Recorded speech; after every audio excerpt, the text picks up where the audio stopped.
Hello. It didn't make a noise or anything. Oh, I bet I don't have a. I was probably just staring at the screen just now, wasn't I? Like, just waiting. All right, let's see. Headphones. All right. Yeah, I just didn't hear it make a noise.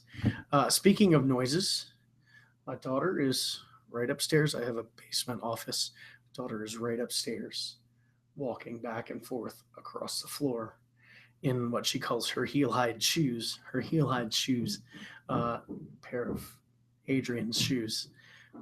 They should be heading upstairs to the second floor here in just a few minutes, but I thought I'd pop in here a little bit early and just say hello, make sure everything's working.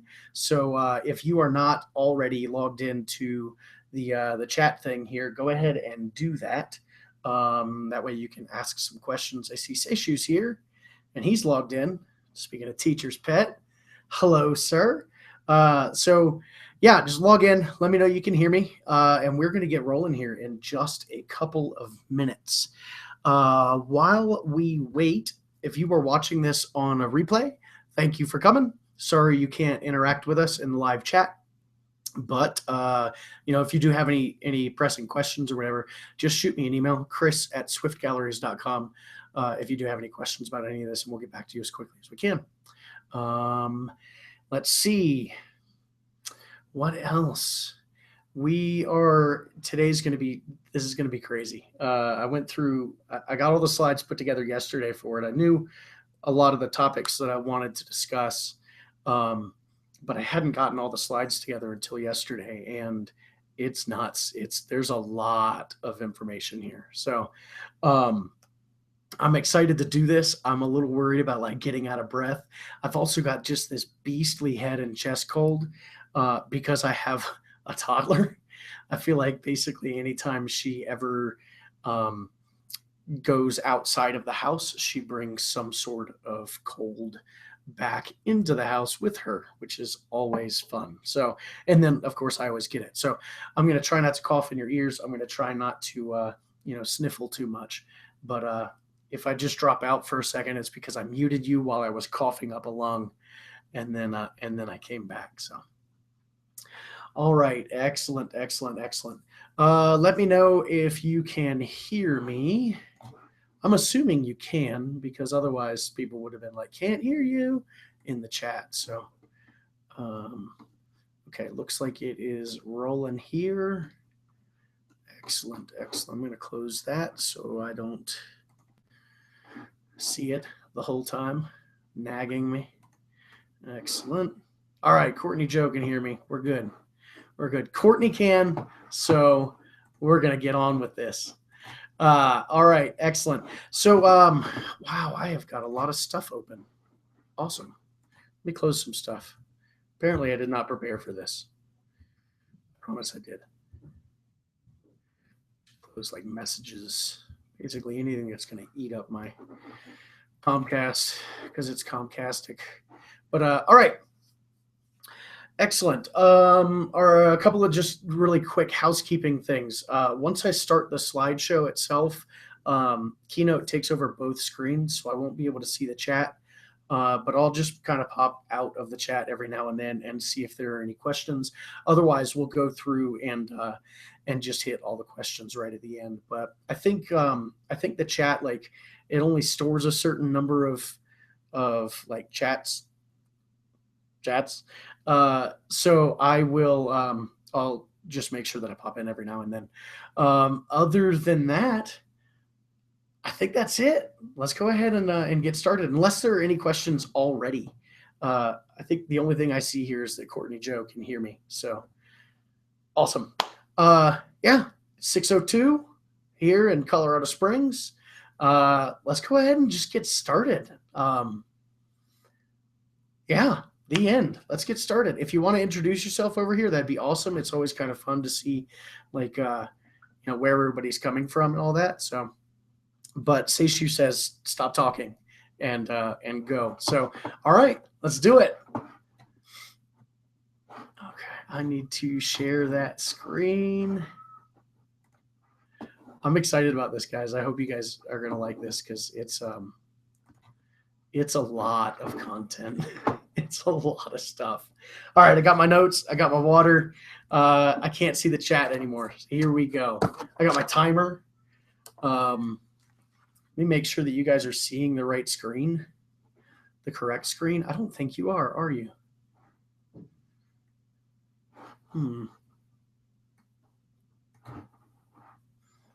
Yeah, I think you guys were just seeing my my other screen, weren't you? Let me switch that. There we go. All right. Whoa, creepy. Okay. Hopefully you guys have the correct screen at this point. All right. 30 tips, 30 minutes. I got my timer going. We're gonna rock through this. I am going to get you guys the slides, so don't freak out, because we're going to move really, really fast. So don't freak out. I'm going to get you slides.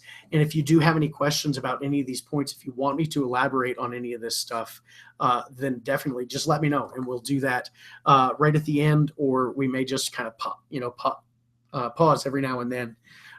For me to just jump in there and see if there are any questions. If it's anything that's going to be in depth, then we'll just make sure that that we do that at the end. So yeah. All right. So what's about to happen? Take a deep breath. Here we go. We're going to do a quick overview, which is what we are doing right now.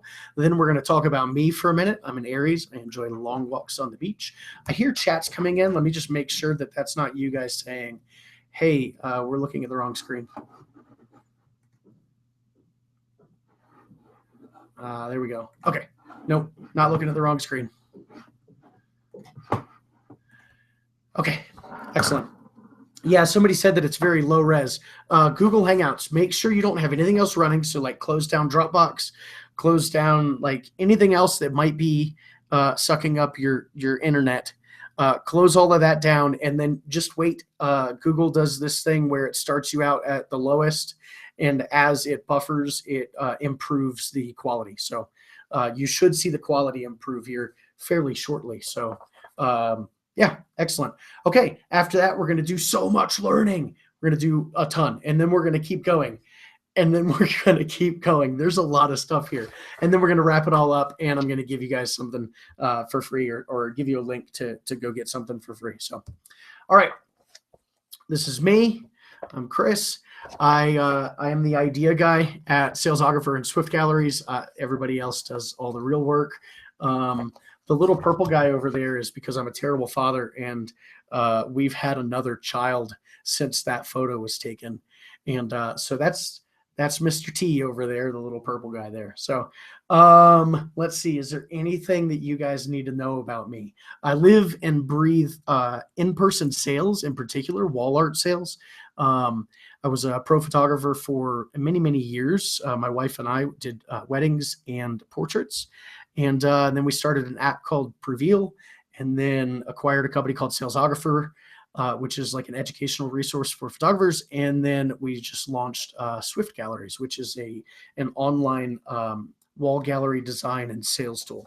So I kind of literally live and breathe photography sales at this point. So, but we're not going to talk just sales tonight. So hopefully you guys will get a lot out of this. I'm really, really excited to share this stuff with you.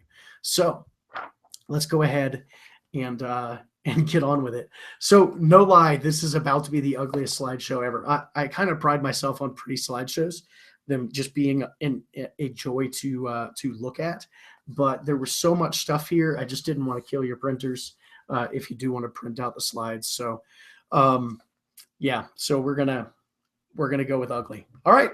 So okay, we are at 2 minutes 21 seconds. I am going to go and try to keep each of these to 1 minute. Number one, tip number one, talk about benefits, not features. You want to talk about the things that make the way that you are going to change your clients' lives, not the things that you are going to do to change their lives. This is one of my favorite examples of this. You got this person who's a potential customer. It's Mario there. And then you've got your product, which is the little fire flower thing there. And then you have Mario throwing fireballs. And so we're not You are not selling that flower. You're not saying, hey, it's just it's a stalk and 2 leaves and then this flower at the top. No, you're talking about how you will be able to throw fire after you buy your product. That's what you sell. The ability to, as this says, do rad shit. This, by the way, is from the guy at useronboarding.com, which is a phenomenal website. Wow, already going over a minute, but I want to talk about this. Seishu is actually here tonight. Hello, Seishu. Thank you for being here. I actually really like his why. He talks instead about you're going to get great photos, you're going to this, I'm going to print them on this, I'm going to do all these things for you. He talks about this why, this kind of yearning, this thing that we can connect with. And he talks about how his photography allows parents who are busy, you know, his market is typically parents who both work and work hard, you know, two doctors kinds of parents. And he talks about how his photography sessions are geared to bring the family together and to give them a reminder of the love that that family shares, even though they may not be able to be around each other as much as maybe the typical family. So that kind of thing is what I'm talking about. It's really important, kind of this gut stuff. All right. Tip number 2.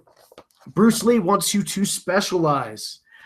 Bruce Lee says this. I think this is brilliant. I fear not the man who has practiced 10,000 kicks once, but I fear the man who has practiced one kick 10,000 times. Basically, pick something, own it, be the best at that thing.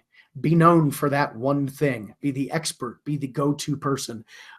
Joel Grimes, I think, is a really good example of this. At first, when I started looking at Joel Grimes' work, I was thinking, hey, you know what? It's all this 3-light setup. It's really kind of the same. And then as you see his work progress, you can see that he has nailed that setup. And now he's just hired by everyone to do that look. And he can still do other stuff. He can still kind of work creatively around the fringes, but he's known for that. And if anybody's ever looking for that, they know exactly who to go to. Okay, tip number 3. Sell your work in person. It does not have to be terrifying. All you have to do, this is in-person sales in like 3 bullet points. Set expectations up front on your website, reinforce those expectations, and plant the seeds for the sale during the rest of your process. That makes the sales meeting the easy part.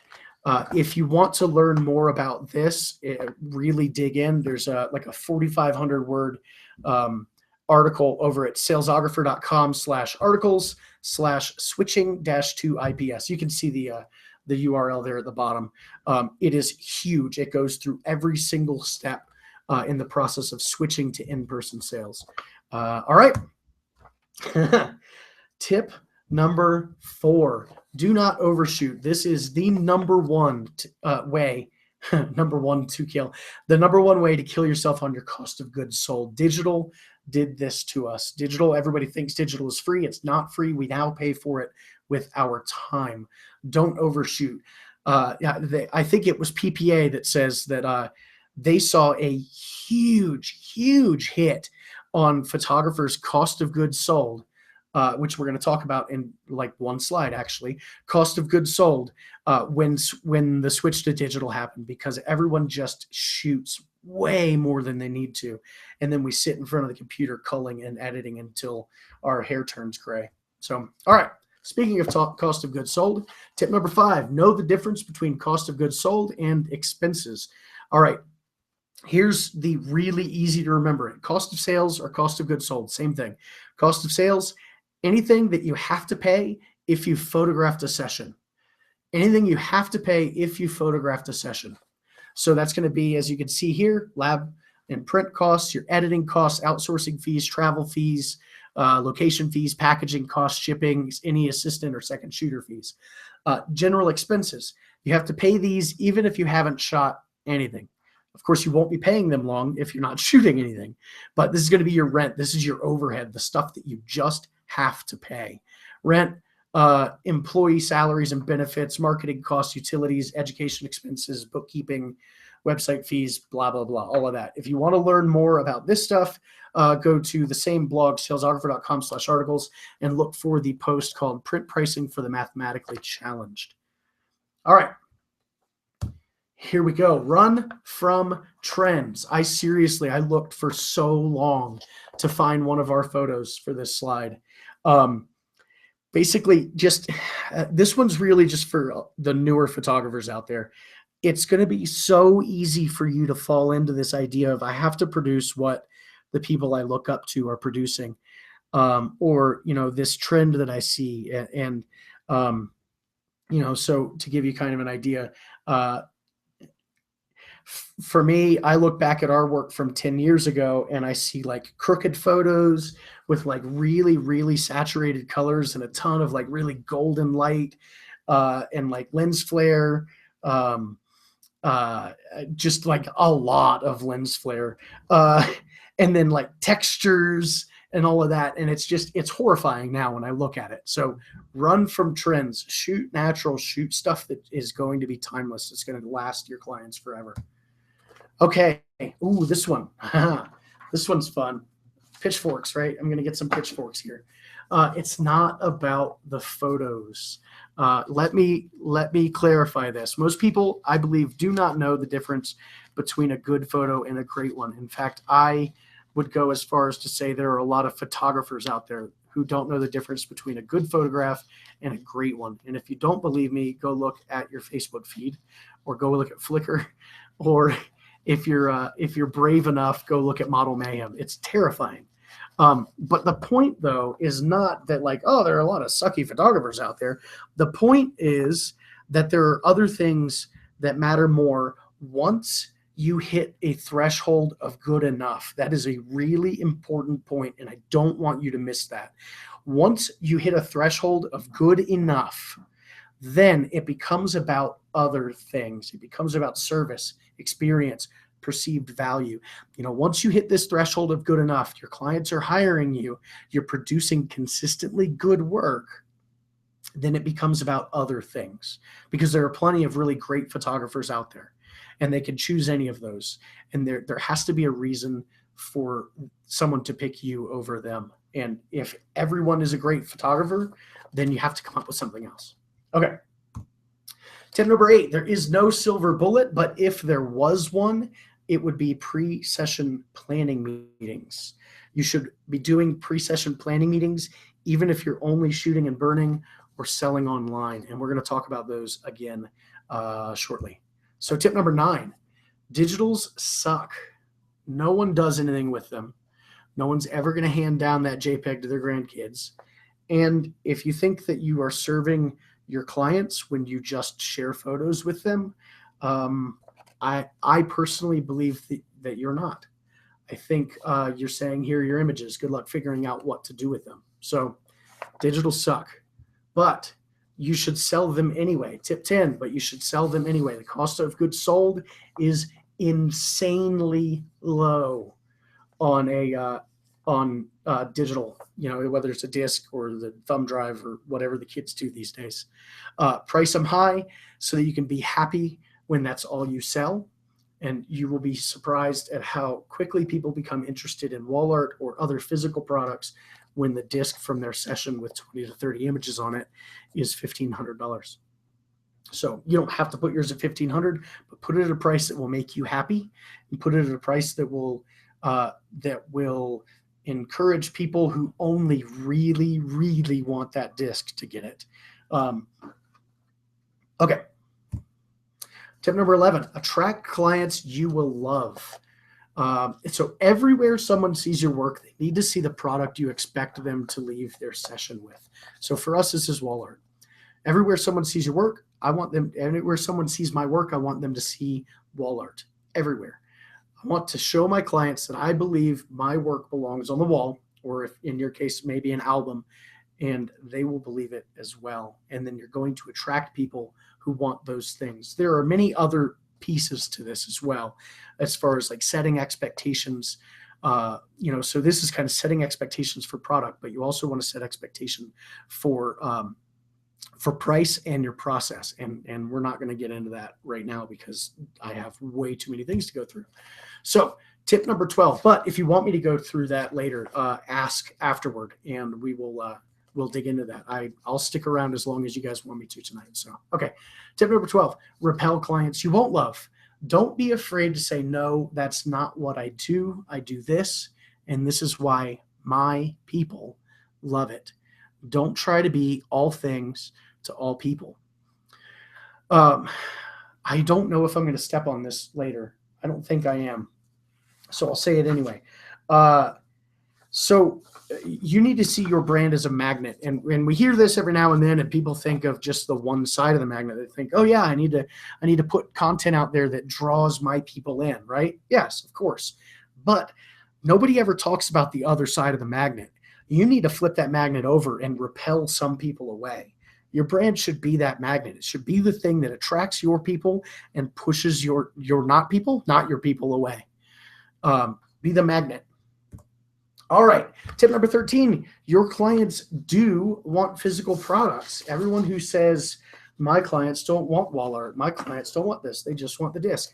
They just don't know they want it because every photographer before you that they've ever talked to in recent history has told them they only need the digitals. If you want to stand out in your market, this is how. Sell products. Help your clients figure out what to do with the images you create. Outserve your competition, and you will outsell them as well. I firmly, truly believe this. And this is me making our brand a magnet. When I say things like, I don't think that shooting and burning is serving your clients, that might piss some people off, but I believe that, and it gets my people behind me as well. So I hope that makes sense. Your clients do want physical products. And if you can be the one offering them, then you automatically stand out in your market. All right, tip 14, network. When you start specializing, your number of competitors decreases drastically. I know I just talked about competitors and like out serving your competitors and outselling them. And then I just came straight over to networking. But when you start specializing, your number of competitors will decrease. If you network with photographers, with vendors in your area, when they meet your client, that person who's perfect for you, they will send them to you. We've done this before where we met with a client who wanted to book us at somewhere around a $9,000 or $10,000 wedding package, and they were not our client. It would have been absolutely miserable for us and them. We send them over to a friend of ours who was perfect for them, and they got along really well, and he made bank on it, and everybody was happy. All right, because he ended up referring some stuff to us as well. So it's, don't even worry about it. Specialize, pick your people, then let people send them to you. And online does not count. Get out of your chair and go talk to an actual breathing human in person.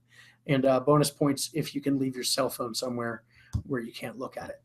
Okay, tip 15, show your prices on your website. Show them, just do it, but not all of them. You don't want to put your full menu on your website because you don't want to just be compared on price.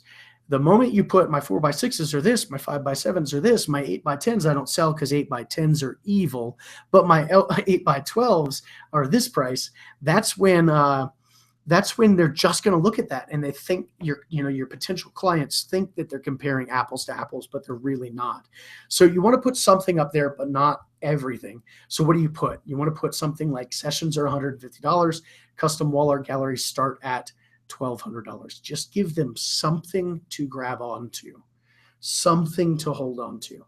Okay, I'm going to stop in just a second and ask if there are any questions. So right now is the time to start typing those things into the chat thing so that I can see them in just a second.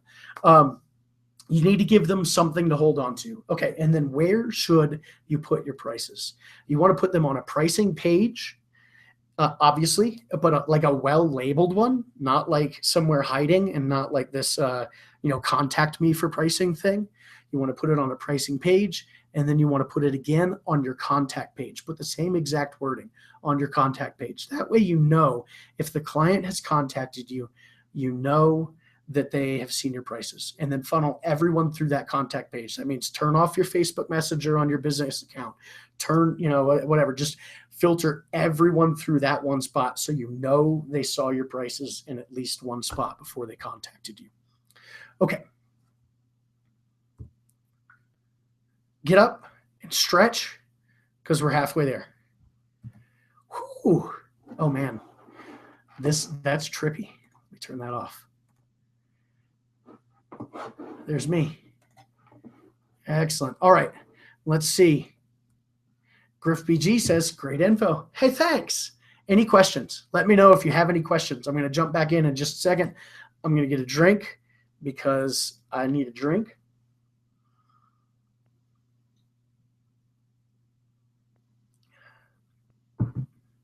Okay. I see no questions. We're going to dive back in then.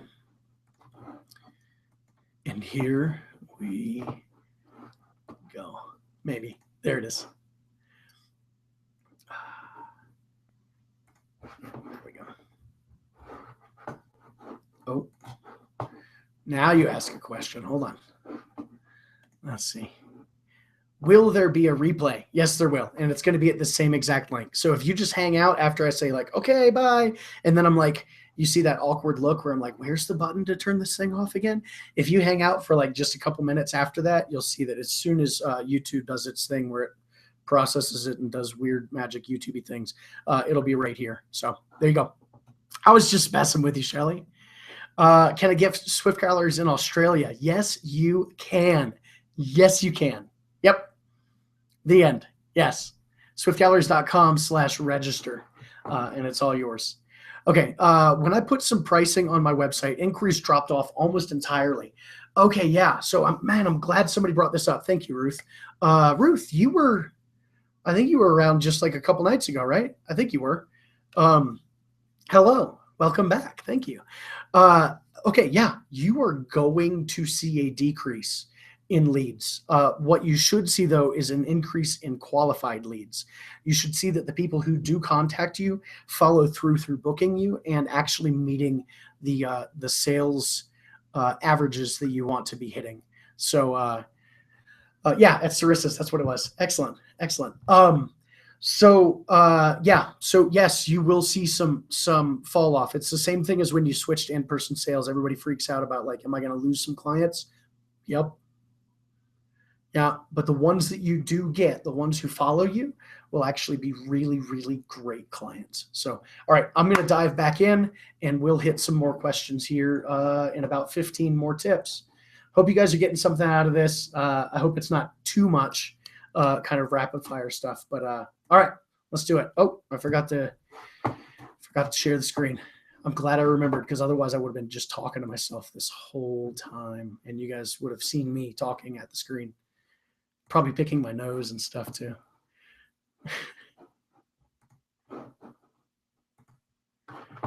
All right. I have to cough. I'm sorry. Hold on. And it's not a pretty cough either. It's not like a cute one. It's disgusting.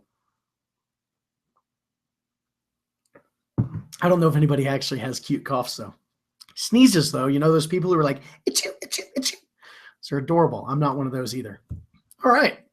Now that we've gotten that out of the way, tip number 16, you are not your client. Stop freaking out about raising your prices. Who cares if you can't afford you? Because you are not your client. Say it over and over. You are not your client. All right. Tip number 17, do not commit educational incest. Can we call that edu-cest? I don't know. Edu-cest? Don't assume that you can only learn from photographers. Follow blogs and podcasts for people outside of your industry. You never know where inspiration will strike. I am a huge believer in always learning and not learning from the same people all the time that I kind of network with on a day-to-day. Definitely learn from them as well, but look outside of our industry as well. Please. Okay. This cough, guys. Oh my gosh. Okay. This one's fun. All right. Tip 18, millions in market research for free. Step 1, get in your car. Step 2, drive to the mall. Remember the mall? It's like Amazon, but you can walk through it and it smells like Cinnabon. Walk around and see how all of those multi-million-dollar companies are advertising to your target client. Figure out where they shop, Go into those shops and study. Study. Don't peruse. Don't kind of just browse. Study. Look at the images. I mean, when we were shooting full time, we would go into stores and we would look at like, okay, there's the catch lights in their eyes, so they lit this way. I know exactly what this light setup looked like. We can match the mood, we can match the style, we can do something that's styled similarly. They have poured millions of dollars into knowing your client and knowing the things that they want. Go in there and rip that stuff off. Figure out exactly what it is that works in reaching your client. How do they write their marketing copy for those clients? Go onto their websites. See the tone that they use when they talk to your target client. What pain points? Because also a lot of these bigger brands have some of the best copywriters on the planet. So go in, figure out how are they talking to your target market? What pain points are they claiming to solve? And how are they claiming to solve them? How do they claim to make your clients' lives better, easier, wealthier, healthier, all of those things? Think about how you can send those same messages and create artwork that speaks to those clients in the same way. So seems really basic on its face, but hugely, hugely powerful. Okay. Tip 19, your About Me page sucks. Here's how to fix it. Okay. No one cares that you love, or that you've had a camera in your hand since you came out of the womb. Or maybe they did if you were the first or second photographer they've looked at, but by the time they get to the fifth or sixth, they don't remember you at all, because every bio is the same. Every one of them, and we look at a lot of photographers' websites, and I love you guys, and we were guilty of it for a while too, but every bio is the same. Everyone loves love. Everyone's had a camera in their hand since they were 7. And none of that stuff matters. Be different. This is where, I did kind of step on my own content here. Be loved, but also be hated. Be divisive. Give people a banner to march behind, something to stand up and say, this is my kind of person. You get me. You get me. I'm going to hire you because you know me. Be the magnet, attract some, repel others, stand for something, and put that all in your bio. Our bio on our website, if you want to see if we suck, you can go to flauntwhatyougot.com. And that is the only brand that we still have running. And so, you can go over there and you'll see that we talk about sneaking into second movies, and we talk about some things that, some people might not be cool with. But it aligns our people with us. So, okay. Tip number 20, own the land you build on. Okay. So anyone running a business through MySpace just 10 years ago is like, I have a huge following on MySpace. Oh shit. Oh no. Now what? So Zuckerberg right now, if you are relying on Facebook, Zuckerberg owns your leads, and Zuck already owns enough stuff. So take those leads back from him. So you need a mailing list. And here's how.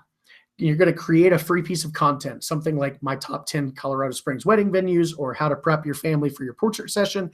In fact, I would actually make that even more specific. How to prep your family for your city name here, portrait session. Keeping kids happy and parents sane during your portrait session in Denver, Colorado.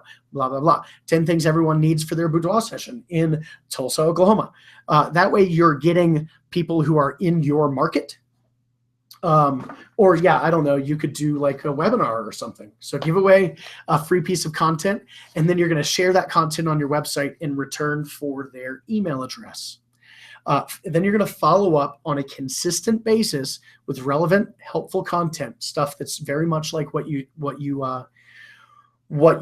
did in your free piece of content. Sorry. And what you can do is even just unpack those. So if you do like a 10 things everyone needs, then do a follow-up sequence that's like 10, one email a week or one email every 2 weeks that digs into each one of those 10 things and does a whole bunch more information on it. So then you're going to share that content on your website, return for the email address, follow up with relevant, helpful content. Do not try to sell. You want to build trust. You want to build a following. Then you want to sell to those people who stick around and love what you do and want it. this becomes not sales at this point. This becomes people who are like, hey, you know what? This person knows what they're doing, and I can benefit from their knowledge. So, all right, own the land you build on. Tip number 21, read these books. Start With Why by Simon Sinek. Start With Why by Simon Sinek. It is phenomenal. And if you only do one of these things, then make it that book. Rework by Jason Fried and David Heinemeier Hansson. That was me being lazy. He goes by DHH. And it's because his name is David Heinemeier Hansson. So Rework by Jason Fried, just look that up. Very, very good book. 7 Habits of Highly Effective People by Stephen Covey. Made to Stick by Chip and Dan Heath is actually a really entertaining marketing book, which I didn't know existed, those two things. Influence, The Psychology of Persuasion sounds like a really sketchy book, but it's not. It is phenomenal. It talks about the different ways the different things that you can say, the different ways that you can present things, the order in which you can present things that will naturally trigger people's responses in a specific way. That sounds super vague, but just go with it. It's really good. Speaking of sounds like a really sketchy book, How to Win Friends and Influence People sounds sketchy also. It sounds like manipulation, and that's not at all what it is. This is actually a really, really good book. And then anything Calvin and Hobbes, because Calvin and Hobbes. Okay, tip number 22. You probably don't need a studio.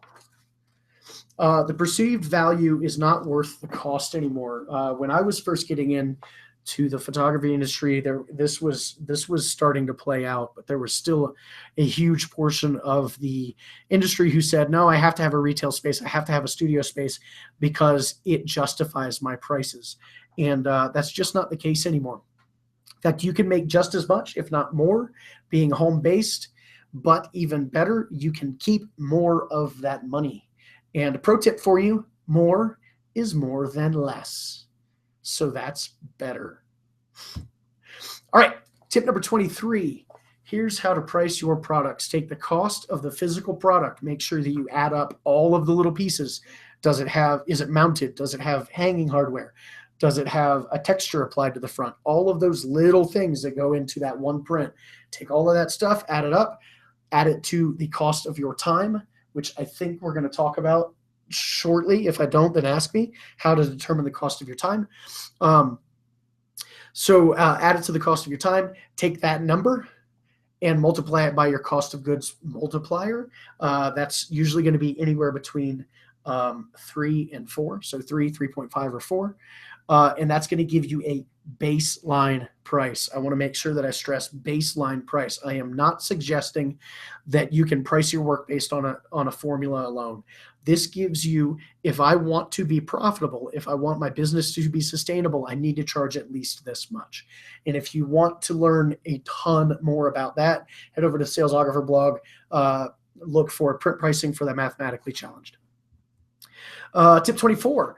So when you go through that, you're going to find out that you have to sell like $150 8x10, and you're going to be like, ah, and you're going to kind of freak out a little bit.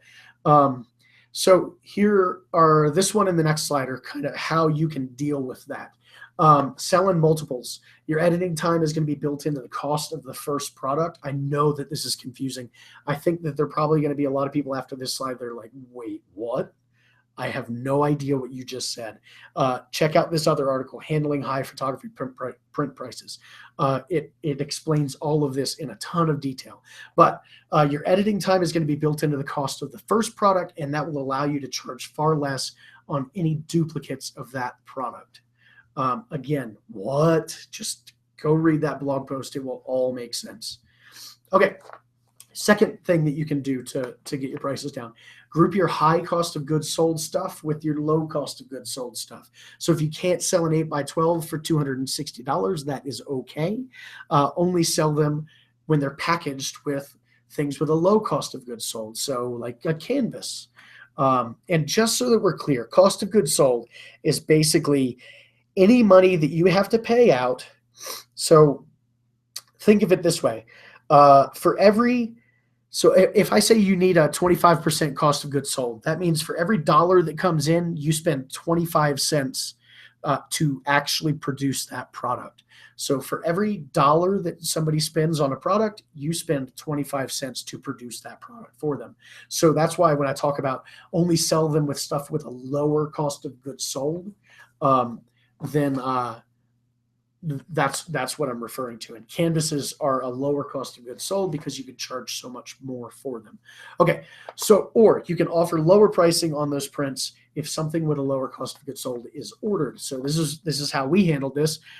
Anything that you put on the wall will give you this discounted price for your 8x12s, 5x7s, and 4x6s. Instead of $150, you'll only pay $65. And again, handling high photography print prices will teach you all of that stuff. Okay, excuse me, sniffles.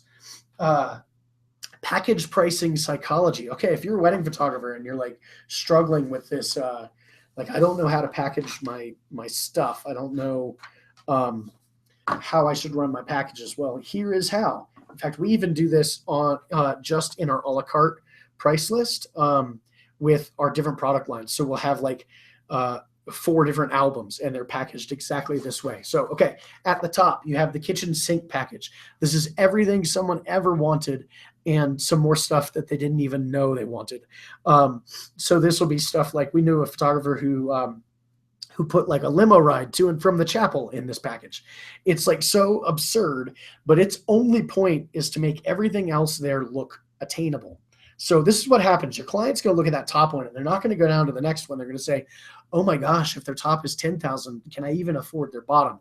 Their eyes are going to go all the way down to the bottom. And they're going to see the really crappy package. It has absolutely nothing whatsoever, but hey, it's cheap. This is going to be like your coverage only or something like that. And then from there, they're going to go up one to the not quite there package. This is going to have some of the stuff they want, but it doesn't have that must-have item. So this one's going to be so close. It's going to be, 2 photographers and an engagement session and an album and, an after session or something like that, but it doesn't have the digitals. So yeah, this works really well when it's paired with an a la carte price list. So if I can say, okay, yeah, between this one and this one, all we add is the digitals, or if we add the digitals and something else, that's cool. There's $1,000 difference in price, but if they look at the a la carte price list and see that my disc is $1,500, then I have to get this. I'm saving $500. This is the exact setup we had when we were shooting weddings full time. In fact, these are actually the prices I think when we ended, I think this was our last year. And this is what we saw people end up at, like 95% of the time probably is this, the package I want you to get. And it leads them to that specific package. Oh, I forgot. I have like some fancy stuff here. Ba-da-da-da. There, you got to even hear me sing. Okay, tip 27, the one-step process to determining the cost of your time. So yeah, I am going to talk about it. That's right. And it took me longer to say the title than it'll take you to figure out the cost of your time. How much would you need to pay someone else to do that job? Start there. Simple. Don't overthink this. There are ways to overthink this. And start here. And then like make this work, then figure out ways to make it better. That's when you want to start doing all your math about like, okay, how much do I need to this? How much do I need to that? If you just need somewhere to start, figure out how much you need to pay someone else to do that job. Okay, tip number 28, I am going to talk about planning meetings again. They are the best thing that you can do for your sales, and here's how to do them. You're going to ask questions, then you're going to listen to the answers. Then you're going to make suggestions based on the answers to those questions and based on your expertise. Then you're going to narrow down options for them. You're not going to overwhelm your client. You're going to use those things you discussed. Don't worry, I'm going to give you an example in a second. You're going to use those things you discussed to determine session details. Then you're going to get specific with products and where they might go in their home. You're going to show it to them in Swift galleries. And then you're going to tell them how much it will all cost. So let's walk through this. Ask questions. Tell me about, where in your home would you like to place wall art? Oh, that's great. Okay, cool. Tell me about that space. What color are the walls? What kind of furniture is in there? What do you do in there? What's the mood of the space? Okay, cool. Yeah. All right, great. Okay, so you told me that you have a study and it has big ornate leather furniture and kind of neutral tone walls or natural, whatever tone walls. So based on what you've told me, I think that we should be going with either gallery wrapped canvases or framed and matted prints, something really classic and timeless for that space. Maybe even black and whites for that. I think that we should probably do something over that couch, maybe something this size, and then that's where you're going to kind of show them something on the wall. And you say maybe something this size. I think this size would look good, and I think maybe even just camera aware. Maybe you don't use that. Everyone looking at the camera, something that feels formal, not overly stuffy, but something that feels formal that matches the tone of this room. And now I'm going to I'm making suggestions based on my expertise. I'm going to notice I'm narrowing down options. I'm not telling them about my acrylics, my metals, all of those things that are not appropriate for that space. And then I'm using those things to discuss that we discussed to determine session details. Okay, so to shoot something that's appropriate for this space, I think that we should shoot here. I think you should be wearing these things so that it goes with the colors of the room where we're going to put your wall art. And I think we should meet at this time, blah, blah, blah, right? Okay. That's when you're going to then go through and look at all of those rooms if you can do it in person. Otherwise, try to get room photos beforehand and start to get specific. I think this size looks great over the couch. What do you think? Yeah, I think that looks great. Okay, cool. That's a 30 by 45. We'll jot that down. Okay, you said something about your bedroom, wanting something next to the bathroom, blah, blah, blah. I think this looks good. You're going to try to get some specifics so you know exactly what you're going to shoot. Then tell them how much it's all going to cost. All right. Tip number 30, sell through the session. So you just came out of that planning meeting a week earlier, and you came up with all of this stuff that they want. You took a ton of notes. You know exactly what they want. You know exactly what to shoot, exactly when you're done. And you know that they're stoked about this. Now you want to continue to build that excitement for those products that you discussed during the planning meeting. You're going to do this by saying things like, after you get the shot, this one's going to be perfect for that spot we talked about over the couch. This one's amazing. It's going to be awesome. And then you show it to them very quickly, and then you don't show it to them anymore. Oh my gosh, I do like the stupid little happy dance. I'm like, this is amazing. Check it out. This one's perfect for that spot over the couch. Excuse me. What that does is now they saw it at the right size in the planning meeting, because remember you said, I think this size looks good. Right? So they saw it at that size. Now they're going to, at the session, you showed the image. Between the session and when you sell it to them, whether you sell it in person or online, every time your client walks past that couch, they're going to see the image that you loved at the right size over that couch on their wall. They're going to sell it to themselves. They're starting to live with your work in their home before you've even sold it to them. Okay. All right. Tip number 31, under promise, over deliver. If you tell people you're going to teach them 30 tips, teach them 34 instead. But seriously, tell clients that you'll deliver an album in 8 to 12 weeks, but deliver it at 4 weeks. Under promise, over deliver. Okay. Excuse me. Tip number 32, deliver and install. If you sell wall art, I highly recommend that you deliver and install that wall art. Check in your local area. I had somebody tell me that in their area, you have to have a permit or a license to install artwork, which is crazy. But but check in your area, see if you have to have a permit. If you do, go get it. It's worth it. So get to the house, kick the clients out of the room, install that stuff on the wall, and then invite them back in, and then revel in the oohs and the ahs and the amazing service that they're going to tell their friends about. And this is absolutely true. We got so many referrals, and they would come in and say, I saw your work. It was beautiful. And that's the last thing they'd say about our work.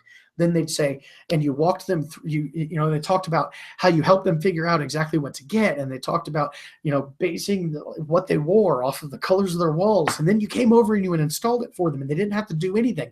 We heard very little. We heard just good enough. Your work was good enough. We passed that threshold. Your work was beautiful. And your client, so-and-so told us all of these other things. This is the service that people rave about because it's worth raving about. Okay, tip 33, show it to sell it. Context is king. All right, so we talked about this a minute ago. I think context is king. Showing something Artwork in the right context is going to win every time. If you walk up to a client and you say, I think a 30 by 45 would look great for that spot over the couch, your client is going to say, I think you need to leave. Instead, if you can show it to them, say, I think this looks great for that spot. What do you think? Yeah, no, that looks good. Clients think an 8 by 10 is huge. So when you say the words 30 by 45, or I guess the numbers 30 by 45, they'll freak out because they're in 8 by 10 land. If you show them that a 30 by 45 is appropriate for a space, that makes sense. That clicks. And you can use Swift Galleries for this. We have a free 14-day trial at swiftgalleries.com. And just to give you guys some context here, this that you're looking at, that's a 30 by 40 on the right and a 20 by 30 on the left. If you told your clients, hey, I think that a 30 by 40 and a 20 by 30 would look great for that spot over your couch, they really are going to be like, you're insane. If you can show them that though, in fact, that's a 20 by 30 and a 30 by 40 with a, with I believe a 4-inch mat and a 1.5-inch frame. So like that takes up a significant amount of space, but it fits the space. It's appropriate for the space. So, and that's the power of being able to show things in context. All right, tip number 34, sign up for the 30-day photo business challenge. This is something that I am working on right now that literally I couldn't fall asleep the other night because I was thinking about this and I was like, oh my gosh, I have to do this. So 30-day photo business challenge. It's 100% free. The first one's going to start on July 1st. It will start on the 1st of every month after that. It will only run once a month. You'll get one task a day via email for 30 days. We're going to give something away. I don't know what that is yet. That's why I was really vague.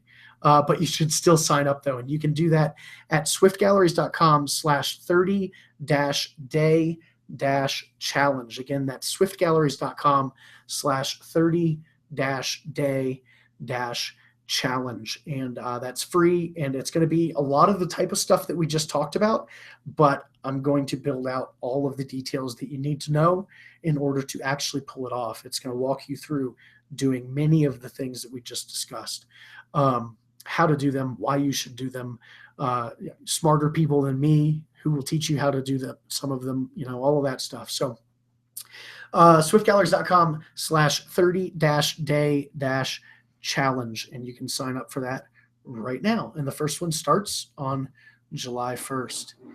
And that is 30 tips in 50 minutes. 30 tips in 50 minutes. That's what I said, right? 30 tips in 50 minutes? I think so. Excuse me, guys. Sorry.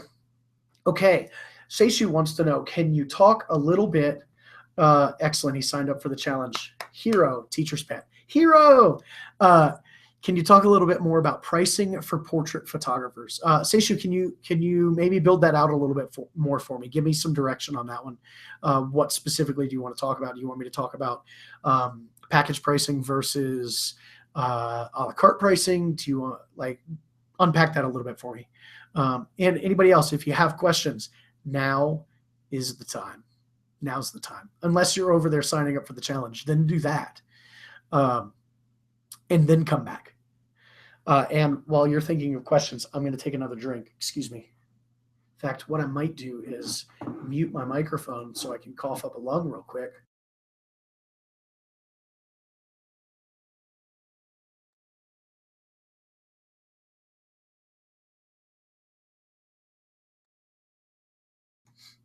I figured you guys didn't need to see that. So.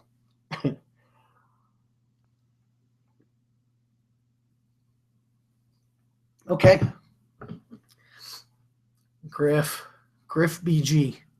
Brilliant. Thank you. I've signed up for the challenge. Hey, thank you. Seriously, thank you for coming. All right. If you got questions, now's the time, and you should, because that was a lot of stuff. Okay.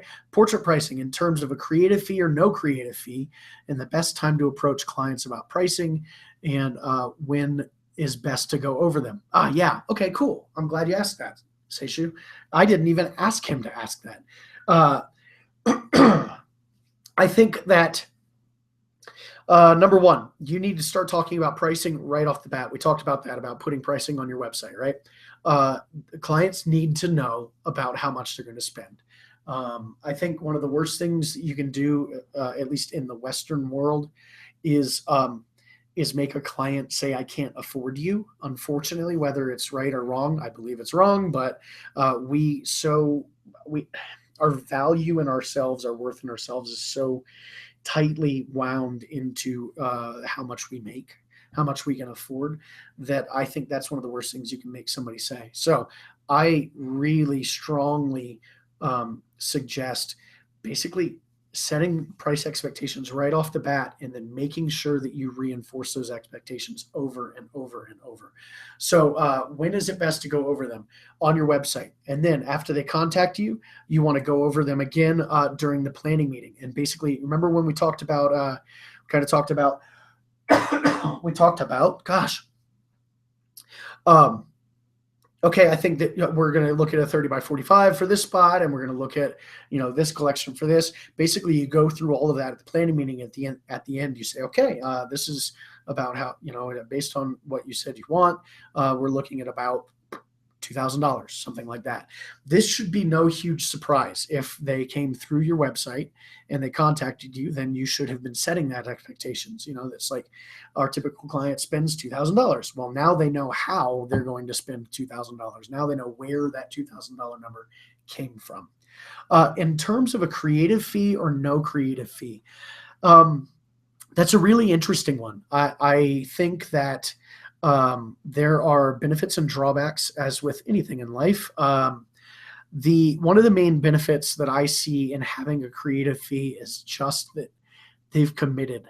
Like the chances of them showing up is much higher because they put money on the table already. To me, that makes it worth it. But if you can do something that gets some sort of hard commitment up front without it being money exchanging hands, then number one, I want to talk to you about that because that's fascinating to me.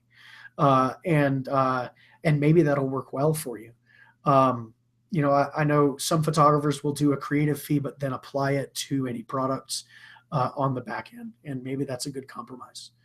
All right. And let's see, the best time to approach clients about pricing. We talked about that. Creative fee, no creative fee.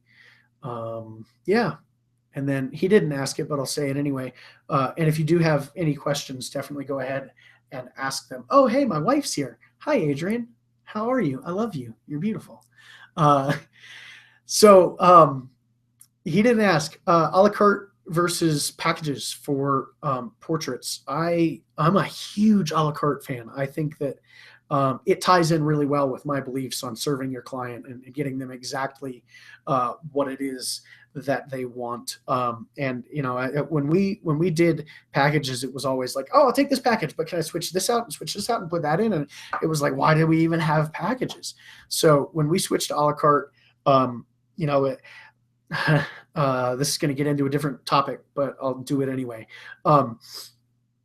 When we switched to a la carte, we took that thing that would possibly be an objection from people. This like, well, everybody else just lets me choose a package, and we made that a benefit for us. So we turned this objection into a benefit for hiring us. You're like, yeah, everybody else does that, and you know what? We did do that, but we found that everybody either didn't get what they really wanted, or we had to kind of just absolutely maul our packages to get something that was right. So now we do this, and now you will only get the things that you want. And we're going to walk you through all of it to help you figure out exactly what's best for you. So I'm a big fan of a la carte. The one downside of a la carte is I believe that it's my belief that you need to have some credibility and some authority already banked for a client to trust you when you say, I think you need to get these things. So if you're a newer photographer and you're good at just faking it, do it. But if you just don't really feel like, hey, I don't really know, then just do some packages, find out, and maybe even just poll friends. What kind of stuff would you want? They're going to tell you the disc, and then just kind of push through that. Like, no, but really, what do you want? What do you want to actually be able to hand down to your kids? What do you want to be able to see on a day-to-day basis? Get them to talk about actual physical products, maybe even show them some options, and then build your packages around that kind of stuff. So All right. Courtney Joe says, thanks so much for all this freaking amazing content. You are welcome. And Dave Bixler is all signed up. Excellent. Excellent. All right. You guys, let me know if you have any other questions. I'm going to take another drink. If there are no other questions by the time I'm done with that, then, yeah, we can all go on our way, I guess. Go hang out with my family, and you guys can go hang out with yours. But, yeah, I'm here as long as you guys want me if you have questions.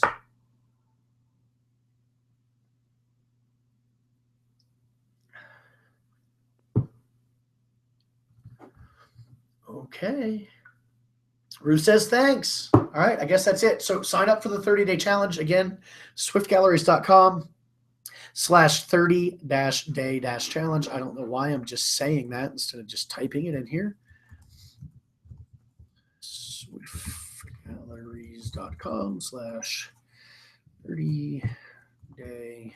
Oh, not 03. Somebody almost got only a 3-day challenge. 30-day challenge. Head over there and get all signed up, and we're going to unpack a ton of this stuff, even more stuff on a day-to-day basis. And I think it's going to be really, really cool. I think you guys are going to like it a lot. So I'm pouring a ton of time and energy into it right now, and I think it's going to be really cool. So, all right. Hey, Elaine, thank you for coming. Ruth, thank you for coming. Courtney Joe, Dave, Michael, everyone. Seishu, I guess. Yeah, thanks. Thank you guys for being here. Seriously, I really appreciate it. I know that you guys have other things you could be doing on a Wednesday night. I hope that this was worth your while. I hope that you feel like you've learned some stuff, that there's some stuff that you can go and maybe apply right now to get your to get things going. I guess. Yeah, I was just messing with you, Seishu. Michael has a question, and I'm going to answer it. And I laughed when I saw it because I had a slide for this, and I replaced it with something else. Blogging, do it. Do it. You need to be blogging. We're going to have at least one, if not two topics in the 30-day challenge that's going to be on blogging, and we'll unpack it a lot. Blogging, I think... photographers don't see a whole lot of value in blogging because I believe most photographers are blogging the wrong things. We think, and gosh, I was guilty of this. I didn't learn this until after we weren't photographers, full-time photographers anymore. So I think, it's, okay. So this is Chris's typical blog post. All right, I shot this wedding. I'm going to go ahead and write a blog post now. Okay. Oh man, I loved photographing this wedding. Insert bride's name here was awesome. She was so pretty in that white dress. Don't you agree? Leave comment. Leave a comment if you have any, whatever. It's just like this cookie cutter, no real content blog post. And yeah, that's not really going to work for you. You can name your images, with your city name as much as you want. And you can drop as many keywords in your title and as many keywords in your first line and all of this stuff. You can do all of that, but you're not going to see traction with that kind of content. You need to be producing content that is actually going to draw people in. Stop worrying about SEO. Stop worrying about keywords, keyword density, and all of that stuff. Worry about creating something that you yourself would be interested in reading.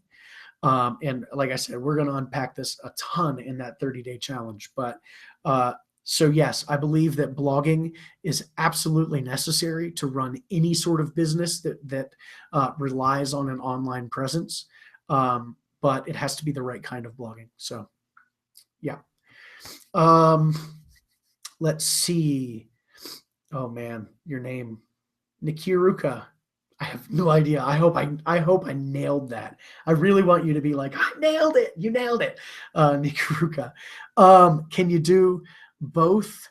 No, I messed it up. Okay. Can you do both a la carte and packages? Yeah, absolutely, absolutely. In fact, that's what we did for weddings. Packages and then an a la carte list. And really the a la carte list was there. If they did want extra stuff, if they did want to add more stuff in, then that's cool. Otherwise, it was there to show them how much of a discount they were getting with the packages. Let's see. How do you figure out how to create consistently good content? Isn't that the question? All right, so consistently good content is very, very difficult. Thankfully, I don't believe that you have to create a ton of consistently good, I mean, good content, yes.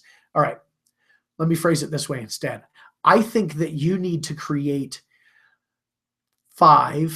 maybe 3 to 5 absolutely epic, massive, life-changing pieces of content. You need to create these 3 to 5 just amazing. This is the be-all, end-all for this topic pieces of content, whether that's venue reviews for your city. You could do venue reviews for your city.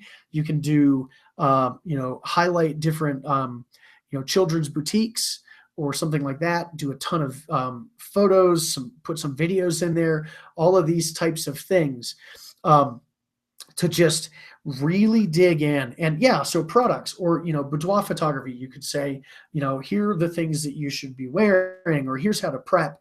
But don't do the same, like, here's a top 10 list of whatever. Like, if you want to do your top 10 list, do top 10, but then write like a blog post worth of content for each one of those points.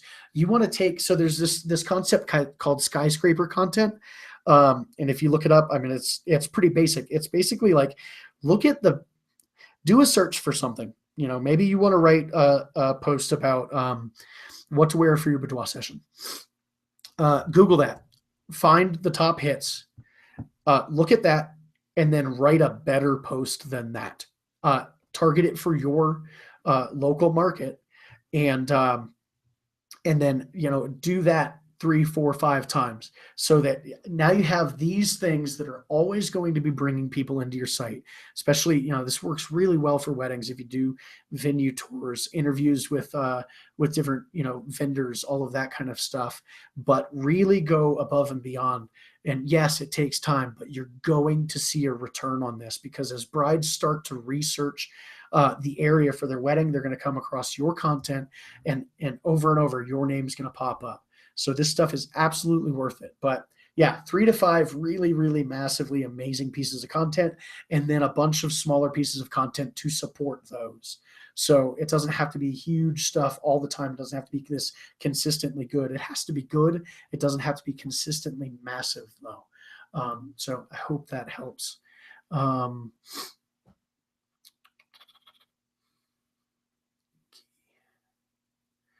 About products. Oh, you could definitely do products too. Products is a little bit weird as a photographer, because what I don't want you to do is put your worth into products. I don't want you to think that people should hire you because you sell certain products. So products definitely can work, but I would see if there's some other stuff that you can do. So, okay, Inky, right? Let's see. I'm a family portrait photographer. It feels like there aren't that many things to discuss. Yeah, there are definitely not as many as for weddings. But what could you do? You could do top locations and why these locations are phenomenal in your area. You could do places to shop for portrait clothing in your area. You want to try to tie it into something local so that you can really stress that area, and it's going to come up when people search for that locally. Let's see, portrait photographers, what else could you do? You could do business partnerships with boutiques or with local stores, stuff like that, and do little interviews across. This is where, I took that slide out. There's a slide about getting to know your client. Okay, so those same places that you're going to go in the mall, where you're going to go and learn about your client, like, go and talk to them. Do some detailed blog posts about some of their products. Basically, anywhere that your client is going to hang out, anything they might be looking for, write about that. I'll put more stuff in for portrait stuff. I'm going to put a lot more thought in for portrait stuff for the 30-day challenge. So, but yeah, you're right. It is definitely harder for portrait photographers to write content. But it's definitely possible. So, all right. Michael just joined the challenge. There are still 25 people here. So if you guys have questions, definitely let me know. I'm going to take another drink. I'm starting to get sweaty, guys. Sorry.